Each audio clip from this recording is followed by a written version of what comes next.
नमस्कार दोस्तों, मेरे साथ कोटद्वार विधानसभा के विधायक डॉक्टर हरक सिंह रावत जी हैं और जिस प्रकार की समस्याएं कोटद्वार में चल रही हैं, आज विधायक हरक सिंह रावत जी से उनसे ही जानेंगे उनका विधानसभा क्षेत्र है और किस प्रकार के कार्य 3.5 साल का समय बीजेपी को हो गया है यहाँ पर, किस प्रकार के कार्य उनके द्वारा यहाँ पर किया। मेरे दर्शकों को सर सबसे पहले तो स्वागत है मेरे साथ, और ये बताइए कि 3.5 साल का समय सर हो गया है आपकी सरकार को, कोटद्वार विधानसभा में क्या कुछ कार्य आपकी सरकार के द्वारा और आपके द्वारा किया गया? देखिए, मैंने सबसे पहले जो मोटर मार्गों के क्षेत्र में लगभग 75 करोड़ रुपए के मोटर मार्ग, जिसमें कलाल घाटी का पुल से लेकर मावाकोट के दोनों पुल से लेकर कोलूचौड़ का पुल भी स्वीकृत होने की स्थिति में है, और बाकी जितने सीसी मार्ग थे, मोटर मार्ग थे, उनको लगभग 75 करोड़ रुपए हमने पिछले 3 साल में कोटद्वार के लिए दिया है।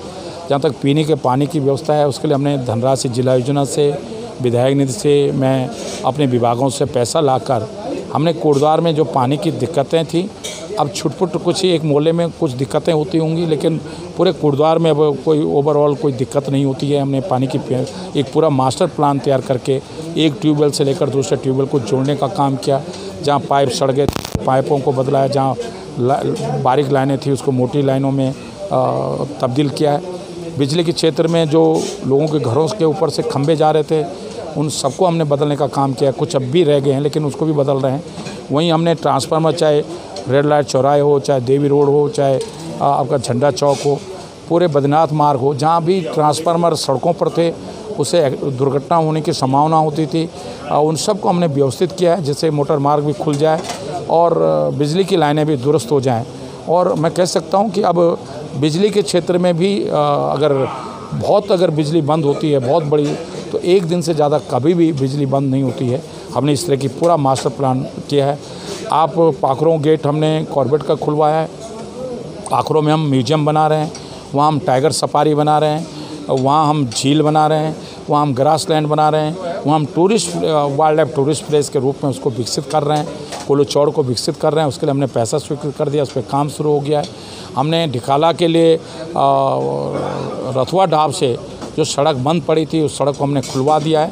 इस तरह का ऐतिहासिक काम हमने किया है। रेस्को सेंटर, डियर पार्क जो रेस्को सेंटर है, जू के रूप में हमने उसको तब्दील करने का निर्णय लिया है। 10 करोड़ का एस्टिमेट उसका स्वीकृत है, जिसमें 2 करोड़ रुपया लहसुन वन विभाग को दे दिए गए हैं। कर्ण आश्रम विकास का पे 24 करोड़ का काम शुरू हो गया है, लेकिन हाईकोर्ट में स्टे होने के कारण इसमें बंद पड़ा है, लेकिन उसको भी हम बहुत जल्दी शुरू करेंगे। लालडांग चिलखाल सड़क पर 70% काम हो गया है, 30% काम भी अगले 3-4 महीने में, 4-5 महीने में पूरा हो जाएगा। सर, इन 1.5 सालों में लालडांग चिलखाल मार्ग बन जाएगा? मैं आपको बता रहा हूँ कि अगले 6 महीने के अंदर लालडांग चिलखाल मार्ग बनकर तैयार हो जाएगा। इसके लिए हम युद्ध स्तर पर काम कर रहे हैं। हमारी सरकार, केंद्र सरकार से लेकर प्रदेश सरकार इस पर लगी है। मेडिकल कॉलेज के लिए, हॉस्पिटल के निर्माण के लिए हमने 50 करोड़ रुपया ब्रिज एंड रूप कॉरपोरेशन को स्वीकृत कर दिया है, 20 करोड़ उनके खाते में डाल दिया है। बहुत जल्दी उस पर भी काम शुरू होने जा रहा है। इसी तरह हमने मोटर नगर के जो रोडवेज बस अड्डा था, उसके लिए भी बहुत जल्दी उसके लिए भी मंडी की कार्यदायी संस्था निर्धारित की गई है, उस पर भी काम शुरू हो रहा है। मावाकोट, कलाल घाटी, इससे पुलों का निर्माण भी इसमें युद्ध स्तर पर चल रहा है। इसी तरह हम अगर आप देखेंगे तो जो हमारा शनै में हम एक नगर वन बना रहे हैं, और जिसमें 5 करोड़ रुपया खर्च होगा, जो एक तरह से पूरे शहर के लोगों के लिए एक अद्भुत पार्क होगा। तो वो हम काम कर रहे हैं, उसके लिए भी धनराशि स्वीकृत हो गई है। इसी तरह अगर आप देखेंगे, खो नदी को दोनों तरफ से सुरक्षा दीवार हम लगा रहे हैं, मैरिडियन ड्राइव बना रहे हैं। 1 करोड़ रुपया खनन प्राधिकरण से स्वीकृत हो गया है, और बाकी धनराशि भी उसके लिए स्वीकृत कर दी जाएगी, जिससे कि काम नहीं रुकेगा।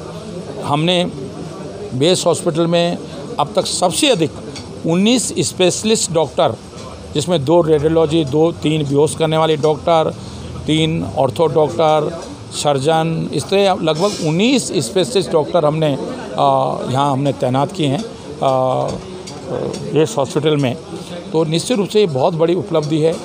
आयुर्वेदिक शोध संस्थान के लिए हमने 10 करोड़ रुपये स्वीकृत कर दिया है, जो हमारे वहाँ बनेगा चरक डांडा पे। उसके लिए 5 पद हमने साइंटिस्ट के स्वीकृत कर दिए हैं, और उस पर भी बहुत जल्दी काम शुरू होने जा रहा है। तो मैं सोचता हूँ ये कुछ काम ऐसे हैं जो कोटद्वार के इतिहास के लिए पीने के पानी के लिए हमने दुरुस्त व्यवस्था की है। अब कोटद्वार में पीने के पानी की दिक्कतें नहीं है। छुटपुट अगर किसी मोहल्ले में दिक्कत होती है तो एक दिन के अंदर उसको भी ठीक कर दिया जाता है। बिजली के खंभे जगह जगह हमने उनको सब जगह दुरुस्त किया है। तो ये तरह बहुत सारे काम हमने ऐसे किए हैं जो मैं सोचता हूँ कि ऐतिहासिक काम है। झंडा चौक में झंडा लगाने का काम।